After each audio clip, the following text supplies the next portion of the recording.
కాళ్లలో నొప్పి, నరాల వాపు వంటి లక్షణాలతో బాధపడుతున్నారా? వెరికోస్ వెయిన్స్ లో అత్యాధునిక చికిత్స ఏవిస్ వాస్కులర్ సెంటర్.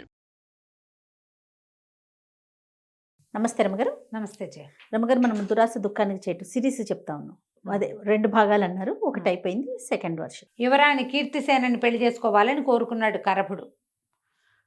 ఆవిడకి అమ్మాయి నచ్చింది. మరి అయితే ఏమనిపించింది, సరే శంతనుడికి చెప్పాడు, అన్న ఎట్లాగైనా యువరాణితో నాకు పెళ్లి చేయి, నా ఇంద్రజాల విద్య నీకు ఇచ్చేస్తా అనేసరికి ఇతనేమనుకున్నాడు, ఓహో సరే ఇది బాగుంది, మరి రాజుగారిని వదలగొడతామన్నాడు. రాజుగారిని వదిలిచ్చేస్తా.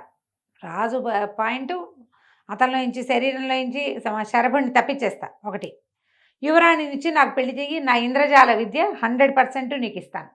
ఇది ఎందుకంటే ఒకడికి ఇస్తే వీడికి ఉండదు కదా, మన పాయింట్ అదేగా.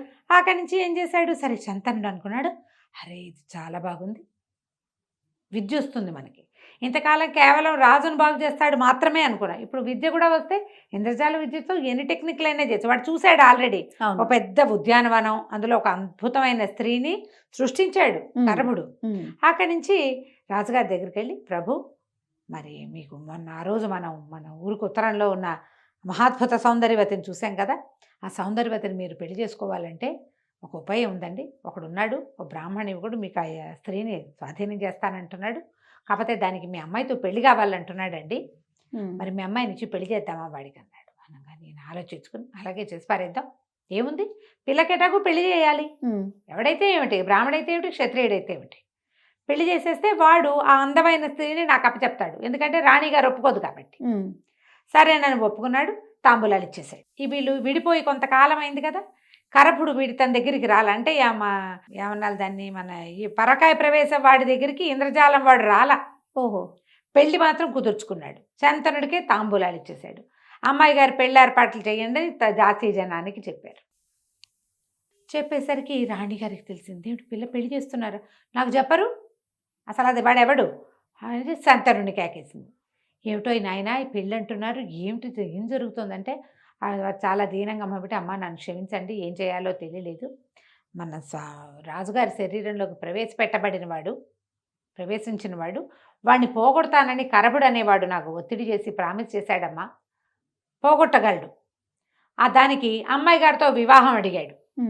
రాజు ఒప్పుకున్నాడు. రాజుకేమో వివాహం కావాలి, రాజుకేమో సౌందర్యవతి కావాలి, అందుకని ఈ పని చేశాను, ఈ పని అయ్యిందమ్మా అనగానే రాణిగారిది, అదేమిటో భలేవాడివి, పిల్లని నీకే ఇచ్చి పెళ్లి చేద్దును కాదు, వాడెవడో పై దేశం వాడికి ఎందుకు ఇస్తాను నేను, నీకైతే హాయిగా ఇద్దును కదా, నువ్వు ఓ పని చెయ్యి, పిల్లని నువ్వు చేసుకో, యువరాణిని పెళ్లి చేసుకోవడం అంటే ఈజీయా, అది దొరికితే ఎవరికైనా ఏం కావాలి, నువ్వు అమ్మాయి నువ్వు పెళ్లి చేసుకుంది కదా, నీకు ఇద్దామనుకున్నా, నువ్వు మంచివాడివి, పురోహితుడివి, ఎన్నాళ్ళ నుంచో మమ్మల్ని నమ్ముకునుండవు, ఈ రాజును నమ్ముకుంటే పిల్ల పెళ్ళవదు, నీకే ఇద్దామనుకున్నాను, ఎటాగొట్టా రాజుల నుంచి వాడిని వెడలగొట్టి పిల్లని పెళ్లి చేసుకో. ఓకే అనేసరికి వీడికి ఉత్సాహం వచ్చింది. అట్లాగేనమ్మా, మీరు ఇంత మాట చెప్పారు, నాకు తెలియదండి, నేను వాడికి మాట ఇచ్చేసాను, సరే నేను ఏదో ఒకటి ఏర్పాటు చేసుకుంటానులేండి వాడితోటి అని చెప్పాడు. చెప్పేసరికల్లా దాసి వాళ్ళు ఎవరో ఇది వినేసి వెళ్ళి కీర్తిసేనకి చెప్పారు, అమ్మాయి నేను పెళ్లి చేసుకునేవాడు ఎవడో కాదుట, ఆ రోజు వచ్చాడు కదా ఒకడు మాడు మొహం వేసుకుని, వాడే ఇస్తారట, వాడి దగ్గర ఇంద్రజాల విద్య ఉందిట, వాడు అదేమో శంతనుడికి ఇస్తానన్నట్ట, ఇంద్రజాల విద్య కోసం ఒప్పుకున్నానమ్మా అని చెప్పాడు. ఇదా ఇస్తాట, అదేమిటో చూడాలి మీరు అనేసరికి కీర్తిసేన మహా గండకత్తెర అమ్మాయి, అది మామూలుది కాదు.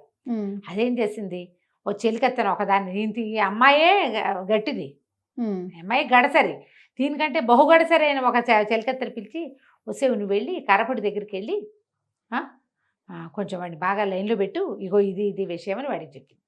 ఈ చెలికత్తె మంచి తుంటరిది కూడా, అది కాస్త ఆ కరపడి దగ్గరికి ఆ ఇంద్రజాల మధ్య దగ్గరికి పోయి, ఏమిటి నువ్వు రాజకుమార్తెను పెళ్లి చేసుకుంటున్నావుట, ఏమన్నా భయపడి చెప్పలేదు ఏమిటో, నిన్న కూడా చూడడానికి వచ్చావు, నీకు నాకు పెళ్ళిటోయ్ అని ఆవిడకి చెప్పచ్చు కదా, నువ్వు చెప్పలేదు, ఇప్పుడే తెలుసుకుని ఆవిడ ఎంత సంతోషించిందో, మొట్టమొదటిసారి 10 రోజుల నాడు వచ్చావే అప్పుడే అసలు నీ మీద మనసు అయింది యువరాణికి, చిన్నపిల్ల కదా ఎవరో ఒకళ్ళ మీద మనసు పడుతుంటుంది, నీ మీద చాలా మనసు అయింది, నువ్వేమిటి ఇంద్రజాల విద్య ఇస్తానన్నావుట శంతనుడికి, ఎందుకు అనవసరంగా వాడికి ఇవ్వటం, వేస్ట్గాను అట్లా ఇవ్వకూడదు, ఓ పని చేయి, నువ్వు రాజకుమార్తెను పెళ్లి చేసేసుకో, పెళ్లి చేసుకున్నాక నీ విద్యను నీ భార్యకి ఇచ్చుకో హాయిగా, రాజకుమార్తెకి ఇవ్వు విద్య, అంతేగా. శంతనుడికి ఎందుకు మధ్యలో ఇవ్వడం?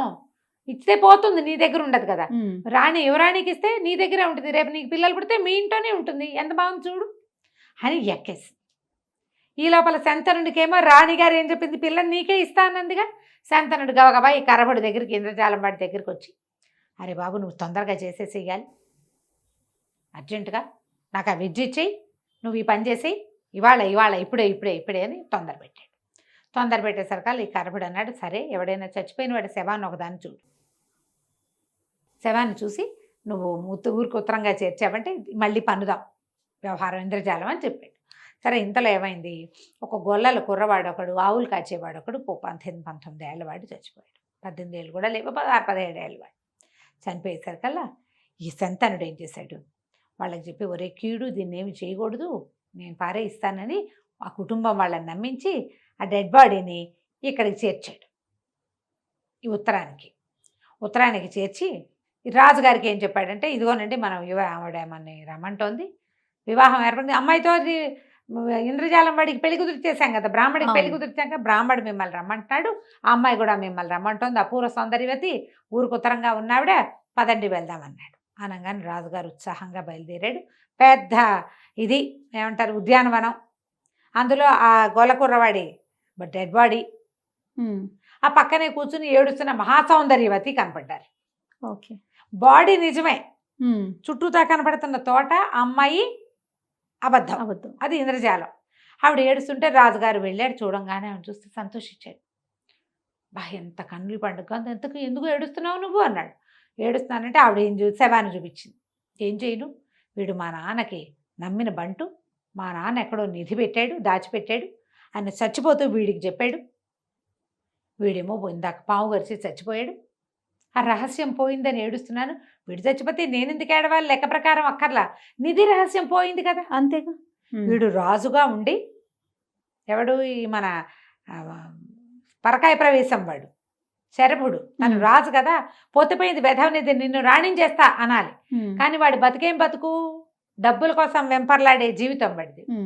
ఏముంది నిధి రహస్యం ఎంతలోకి తెలుసుకుంటావు, నువ్వు ఉండు నేను చెప్తానని శరీరాన్ని వదిలిపెట్టి గోలకూరవాడి శరీరంలోకి ప్రవేశించాడు. ఎప్పుడైతే ఈ పరకాయ ప్రవేశం చేసేసాడో వెంటనే పక్కన దాగున్న శంతనుడు ఇక కరభుడు ఇద్దరు కలిసి రాజుగారి శరీరాన్ని 2 తుండాలు చేసేశారు. ముక్కలైపోయిన శరీరం ఇక అతుక్కోదు కదా, బాడీగా ఉంటే అందులో ప్రవేశిస్తారు. అవును. గోలకూరాన్ని పెడరెక్కలు విరిచి కట్టేశారు. అట్లా దివో ఇంతలో స్త్రీ మాయమైపోయింది, మొత్తం ఉద్యానవనం మాయమై, అంత కదలికలు వచ్చేసరికి మాయమైపోతుంది. అదే కనికట్టు మనం అట్లా చూస్తుంటే స్పెల్ కుదురుతుంది, మనం బాగా కదిలేమంటే పోతుంది. అట్లా దిబోమని ఏడుస్తుంటే పెడరెక్కలు విరిచి కట్టేసి తీసుకొచ్చేసరికల్లా శంతనుడికి ఏమిటి ఉంది, ఇప్పుడు రాజుగారిలో శరీరంలోంచి వాడిని పంపించేశారు, వీడు ఇందులో ఉన్నాడు. ఇప్పుడు యువరాణితో నాకు పెళ్ళి అంటే నాకు పెళ్ళి అనుకుంటున్నారు వీళ్ళు. ఇంతలో యువరాణి చెలికత్తి వచ్చింది, ఇందాక ఉంది కదా టక్కర్ది, అదేం చేసింది, లోపలికి రా యువరాణి పిలుస్తోందని లోపలికి తీసుకెళ్ళాక నీ విద్య నాకు అప్పచెప్తే పెళ్లి చేసుకుంటా అనగానే ఆయన ఏం చేశాడు, గబగబా మంత్రంతో పాటు దానికి చేయవలసిన క్రియాకలాపం అంతా యువరాణికి ఉపదేశించేశాడు. ఆ విద్య పుచ్చుకున్న యువరాణి, ఎవడరా అక్కడ ఇట్రండి అని పిలిచి వీడిని పెడరెక్కలు విరిచి కట్టండి అని కరగుని కట్టించేసి, ఈ దురాశపరుడు వీడిని జైల్లో బారేండు. యువతలకు వచ్చేసరికి మహారాణి గారిని దగ్గరికి వెళ్ళాడు, రాజుగారిని సెట్ చేశాను కదండి అని శంతనుడు అడిగాడు. రాజుగారి శవం ఒకటి పడుంది, మనం అంత్యక్రియలు చేసుకుందాం, అమ్మాయితో వివాహం అనగానే మహారాణి గట్టిగా వచ్చింది, ఎవరక్కడ వీడిని బంధించండి అని. గొల్లవాడి రూపంలో ఉన్న శరభుడు, విద్య పోగొట్టుకున్న కరపుడు, రాజుగారు రాణిగారి దగ్గర బ్యాడ్ మ్యాన్గా ప్రూవ్ అయ్యి, అంటే వేరే వాడెవడికో యువరానికి ఇచ్చి పెళ్లి చేయడానికి సిద్ధపడిన శంతనుడు ముగ్గురిని తీసుకెళ్లి జైల్లో పారేశాడు. ఆ గొల్లవాడి రూపంలో ఉన్నవాడికి విద్య వచ్చు, కానీ వాడికి శవం కనపడితే కానీ ఆ విద్య ఫలించదు. జైల్లో ఉంటే ఏం శవాన్ని చూసి పారిపోతాడు, అదే కదా, శవం ఉండాలి కదా, డెడ్ బాడీ కనపడాలి. దాంతో వాడు ఏమీ చేయలేక వాడు జైల్లో కూర్చున్నాడు. యువరాణికి విద్యంతా అప్పచెప్పాక వీడికేమొస్తుంది కనికట్టు, కరపుడు వాడేమీ చేయలేడు, వాడు లోపలికి వచ్చున్నాడు. రాజపురోహితుడు అయ్యుండి యువరాణికి ఒక దారిపోయే దారితోటి పెళ్లి చేయడానికి సిద్ధపడ్డందుకు శంతనుడు కూడా పోయి లోపలికి కూర్చున్నాడు. రాజుగారి శవానికి అంత్యక్రియలు చేశారు. ఏడాది లోపల రాజకుమార్తెకి వివాహం చేయాలని పక్కనున్న అవంతి నగర యువరాజుతోటి రాణి అమ్మాయికి పెళ్లి చేశారు. ఆయన వచ్చి ఈ రాజ్యానికి రాజు అయిపోయాడు, కథ కంచికి మనం ఇంటికి. ఎంత సింపుల్ గా చేసేసారు. నీకు దురాశ కనుక పడితే, ఇప్పుడు చూడు, ఒకడికి పరకాయ ప్రవేశం చేశాడు, నువ్వు రాజు అయ్యావు, ఆ, నువ్వు ఎంత హాయిగా ఉండొచ్చు. కానీ చూసారా ఆశ. ఆశ. ఇంకొకడు ఇంద్రజాల విద్య ఉంది, ఒక రాజు దగ్గర బోల్డ్ బహుమతులు తెచ్చుకున్నావు, జీవితం బాగుంది. ఇక్కడ కూడా బోల్డ్ బహుమతులు తెచ్చుకోవచ్చు, నీకు సరిపడిన దాన్ని నువ్వు చూసుకోవచ్చు. యువరాణి కోసం ఆశపడితే ఏమైంది? అన్న అంతేగా. వస్త్రాలకు పోతే ఉన్న వస్త్రాలు పోయినాయని. అంతే, దురాశ దుఃఖానికి చేటు. నమస్తే రమ్మగారు. నమస్తే. సుమన్ టీవీలో మీ పర్సనల్ అండ్ బిజినెస్ ప్రమోషన్స్ కోసం కింది నెంబర్కి కాంటాక్ట్ చేయండి.